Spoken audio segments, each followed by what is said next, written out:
Industry Insider brought to you by Jay Dillon, coming to you from the Australasian Worldwide Music Expo 2012. And joining me now, Jane Cornwell. How are you? I'm very well. Thank you very much. It sounds like you've had a good time so far at World Music Expo. I've had a great time. This is my, maybe my 5th time here, and it's really great to just see how AWME, which is what it's now called, or AWME, the Worldwide Music Expo, as opposed to World Music, just how it's grown and really established itself.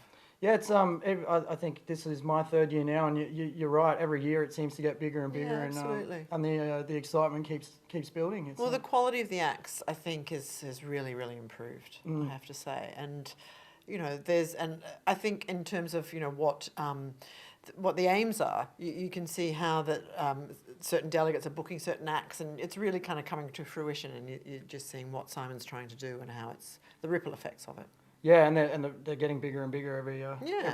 Now, Jane, let's have a little bit of chat about your time in the music business and how you came to be here. How I got into all this. Yeah.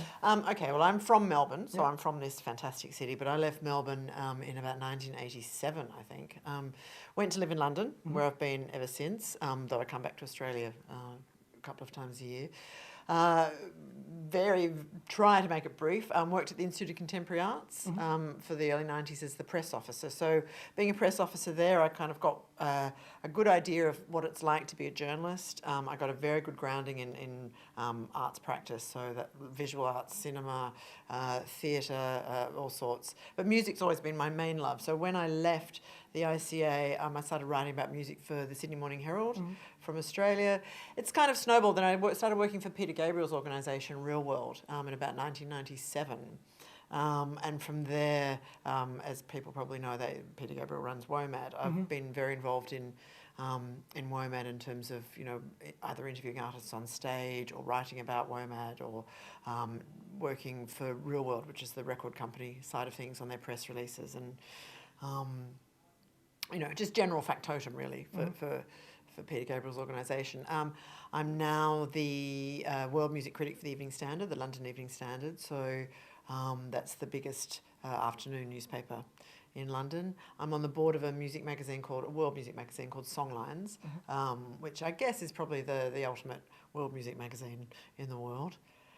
World music being a sort of genre that's another up for discussion title, really, these days. Well, absolutely, yeah. I mean, it was like, what was the Roots panel the other day? Is Roots music going mainstream? It's kind of one of those things where you really have to establish exactly what's in the title. Well, it was dreamed up in 1987 as a marketing term because no one was writing about it, but now it's become so established, in a way it's a kind of redundant term.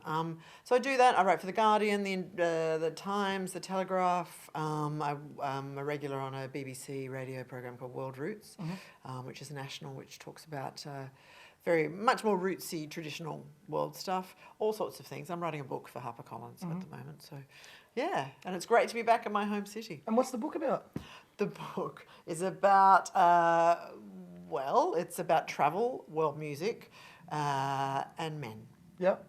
Great. Don't sell us too short, please. No.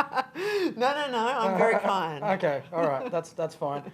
Now, you've just come off a panel to do with the social media side of things, and that's I was having a chat to a few people in the forecourt here at the Arts Centre, and a lot of artists and things like that outside, very, very interested in where that conversation went. What did you think was, what were the main points that came out of that were really pushed during the?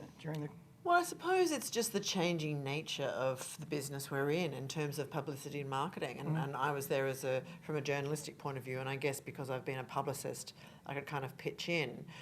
So we started off by talking about, there was a panel of kind of female titans, if you like. So it was like Chrissy Vincent and Chris Carr, Alison Pearl and Namila Benson. Yeah, was Alison was moderating? Alison was moderating. Yeah. So we looked at, Chrissy Vincent, for example, said she's been 32 years in the business and talked about sort of the old telex machines and having to sort of start with those. And we were remembering about fax machines, and I was remembering as a journalist, reviewing an artist and having to telephone the copy taker and read my review out, and they'd be typing away, down the other end. And how much it's changing now, and in terms of it's just absolutely gathering speed, and it's almost hurtling towards who knows what. And I think what came out is to just try and streamline Try and be really specific about what you want about your artist. We really pushed the importance of an image, of really good photos, of being really succinct in terms of a press release, who, what, why, when, how, you know, don't waffle on too much. Great presentation, as I say, with photos and things. But, you know, if you're going to release a CD, make sure you have a great booklet. Everything's got to be, you know, the market is so huge, there are so few resources, you've got to be the one that's going to catch the eye of the editor. We talked about multitasking in terms of journalism, that now a journalist really has to be able to do print, radio, online. We talked about branded journalism, so that journalists now have their own blog sites, you know, websites, and they do their own blogging, all sorts of things. No, it's very interesting, and, you know, because we're all on the cusp of something that's really changing now, and nobody really knows.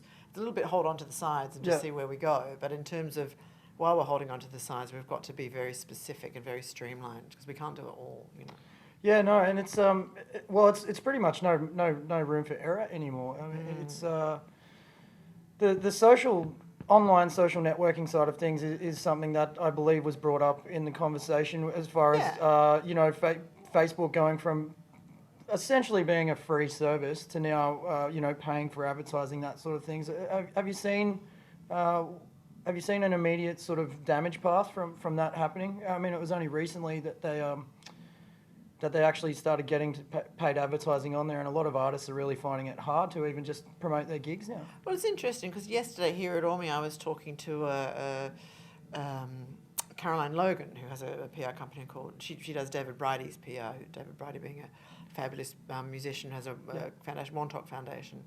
And she was talking about this, and she does the PR for the Queenscliff Music Festival, for example, how effective Facebook advertising is, you know, because actually every click-through you get, you know, you're paying through that, but it really is making a difference. And the consensus is that the advertising side of things is really growing and very, very effective in terms of targeting areas that perhaps, if you've got a tour happening, it's not selling in a specific area, you know, you can go to Facebook to target that area specifically. I'm not that up on that. It doesn't touch my life in London. Enough, yeah. You know, and in terms of pay for posts and things, I know there was a little bit of confusion today, because the person that asked the question didn't explain that it's actually professional groups that have to pay, not individuals. Yeah, you know, you or I could have a Facebook site. We can say what we want. But certainly new media, it's about being abreast of what's going on and trying to steer it to your advantage. But again, as I say, it's very confusing, and I think, you know, it's almost mandatory. Well, it is mandatory. People have to know what's going on in new media now. They just have to. You know, whether it's tweeting, whether, you know, again, with Twitter, I think that might not be as effective as people, you know, that's fraught with problems, isn't it? You know, the whole thing with trolling and all that sort of stuff. But Facebook, certainly people have to kind of get a handle on that. Yeah, absolutely. Now, let's have a little bit of a chat about some of the artists you've seen while you're here, because there's been some great lineups. What's taken your fancy since you've been here? Well, I've been blown away by Christine Salem, you know, from Reunion Island. I saw her yesterday, and just absolutely phenomenal. I mean, there's the real Reunion Island and AWME have a very sort of mutually beneficial relationship, and Reunion Island is a surprising one, because it's sort of, people don't particularly think of it as a hotbed of you know, of music, basically, but they have this strong tradition of a genre called Maloya, very percussion-driven, very sort of trancey, voodoo-y. There's a band here, last year or the year before, called Lindigo, who have since been snapped up by people like Jason Mail from Fuji Rock Festival, various other songlines, the magazine I write for, we've done some, you know, reviewed them quite extensively. Which is sort of what AWME should be doing, is, you know, being the catalyst for getting all this music out there in the world. Christine has that very percussion-driven. It was a three-piece, so there's Christine, who plays some percussion instrument, almost like a rainmaker, you know. So she's shaking this instrument. There's a guy playing. He's sitting on a big drum, like a cajon, you know, the Spanish cajon. So he's sitting straddling this great big drum. Another guy on a a percussion sort of setup, but drum pad. So there's a little bit of electronic in there. So it's what I loved about her was, and why she will, I think, will go, could grow quite big, is she's got enough traditional in there to sort of please the purists, and then there's a sort of that little bit of left field electronica in there to kind of please the club kids and all that sort of thing. Incredible deep voice. She's like sort of Diana Ross meets, I don't know, some kind of witchy woman, you know, that really fantastic. I mean, I was just absolutely mesmerised, and it's trance, so it layers up, you know. I love that. So I saw that, loved that. Loved Archie Roach, the opening concert. Well, I was there, and it was my first time, and it was one of those gigs. Very, very few times you start to think you're going to tear up a little bit. It was really amazing, and I'm very glad we saw it, and I'm glad he was booked and he's playing this event, because he's a living legend. He's amazing. No, he absolutely is, and I mean, Archie is somebody who's been at AWME quite consistently. I did the PR for the Black Armband in the UK, and the Black Armband being the big, you know, super group of Aboriginal artists that have got a lot of funding from various bodies to do fantastic theatre pieces, effectively. And you know, Archie, he is. He's the sort of, what do we say? I don't know. There's no comparison, really. You know, I sort of think the Bob Dylan of Australia, but you know, he really is. He's a guy who was a member of the stolen generation. He was taken away from his family. He's, you know, was very much joined at the hip with his partner, who sadly passed away recently, Ruby Hunter, who was this little shamanic woman with feathers in her hair and this voice like it was coming out the centre of the earth, you know. And Archie's had a lot of health problems. He's had the death of Ruby to cope with. You know, all sorts of stuff. And it's almost like this kind of phoenix rising from the ashes, that he's done this new album called Into the Bloodstream that he did with, I guess, you know, Australia's rock royalty, Paul Kelly, you know, came on and did a song. Vika and Linda Bull were there. Lou Bennett was sort of convening this fantastic, almost gospel choir. You had orchestra, you had steel guitar, all sorts of stuff. And the imagery behind was amazing as well, you know. Just phenomenal, and you could see, and Archie sitting there almost like in a sort of Sinatra-esque. Yeah, it was great. Kind of, you know, he's on his stool, he's got the scarf around his neck, and you know, and you could tell he was really touched by the end of it. You know, it was just really sensational. Yeah, I mean, it's and the showcases continue to put out great music. I haven't heard anything but fantastic reviews from all the gigs. Really, really great stuff. What are you looking forward to seeing what are your plans for the rest of the evening? Well, my main thing that I really want to see is Arileki Ingram's his set. Arileki, I think, is just this phenomenal artist that's really underrated. He's worked a lot with David Bridie. He's a young guy. Well, from where I am, he's a young guy, you know, born in PNG. He's a drum master. He does a lot of log drumming. He's really up with kind of DJing, the sort of the club scene with beats, and he has a new album out called Weapon of Choice, and he's playing tomorrow night at the Hi-Fi with Shayan Kuti, who I've seen many times. Great, Shayan Kuti's here. He's, you know, the sort of the son of Fela Kuti, so the Nigerian kind of royalty, but Arileki's the one I'm more excited about. Well, I'll definitely be getting down there early to catch that then. Fantastic. It'll be fantastic. Well, Jane, thank you so much for joining us. It's been an absolute pleasure, and we look forward to seeing you down the track at several conferences. And tell us when the book's out, because we'll let us know. Yeah, and we'll put hairs on your chest if they're not already there. We'll put some.